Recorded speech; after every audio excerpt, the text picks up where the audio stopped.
சொன்னாங்க. சரி. சேனையை தொட்டு வச்சுட்டு உச்சியில கைய வச்சேன். படக்கு படக்குன்னு துடிக்கி. படக்கு படக்குன்னு துடிக்கும். என்ன இப்படி துடிக்கின்னு பார்த்தேன். சரி. டாக்டர்கிட்ட போய் கேட்டேன்.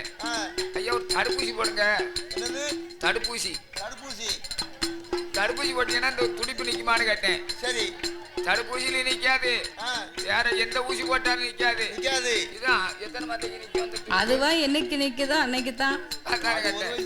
அது ஒரு வயசு 8 மாதம் வரைக்கும் இருக்கும். எனக்கு இவ்வளவு வயசாவது இன்னும் துடிச்சுக்கிட்டு தான் நிக்கி. என்ன துடிக்கி? உச்சிக்குழி.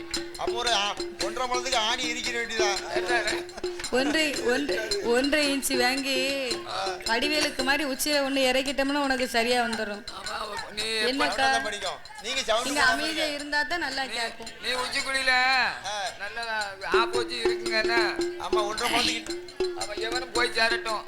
உச்சிக்குழி துடிக்கிறா அப்படிதான் செய்ய முடியும். பிறகு 6 மாதம் வரைக்கும் துடிக்குமுங்க உனக்கு இப்ப வரைக்கும் துடிக்கும். என்னவோ தெரியல பாப்பா. வயசானாலும் ரேசா துடிப்பு இருக்கத்தான் செய்யும். நீ போய் சொன்னாலே அந்த தலையில கை வச்சு பாரு. துடிக்கா துடிக்கல. அது என்ன தெரியுமா? அது பிரஷரின் கோளாறு. அப்படியா? வேற என்ன? Sugar pressure. 6 மாச பிள்ளைக்கு துடிக்க தப்பு இல்ல. 60 வயசுக்கு அப்புறம் துடிச்சதுன்னா அது உடம்புக்கு ஆகாது. அது பிரஷர் கோளாறியா? இல்ல அவருக்கு பிரஷர் ஏறி இருக்கு. அவன் இப்படியே தினம் முழிச்சுக்கிட்டு இருக்கம்ல. சரி இருக்கட்டும் போனா. சரி துடிச்சா அது வாட்டுக்கு துடிச்சுக்கிட்டு இருக்கட்டும்னு நான் அதுக்கு யாபமே படுத்த மாட்டேன். பரவாயில்ல. சரி அப்படியே விட்டுரு. இருக்கட்டும். அப்ப என் பெருமான் இப்படி உலகத்திலே ஒண்ணு போல சாபத்தை கொடுத்தாரு. கொடுத்தாரு. அவர் சாபத்தை கொடுக்க என்னையா கொடுக்கும் போது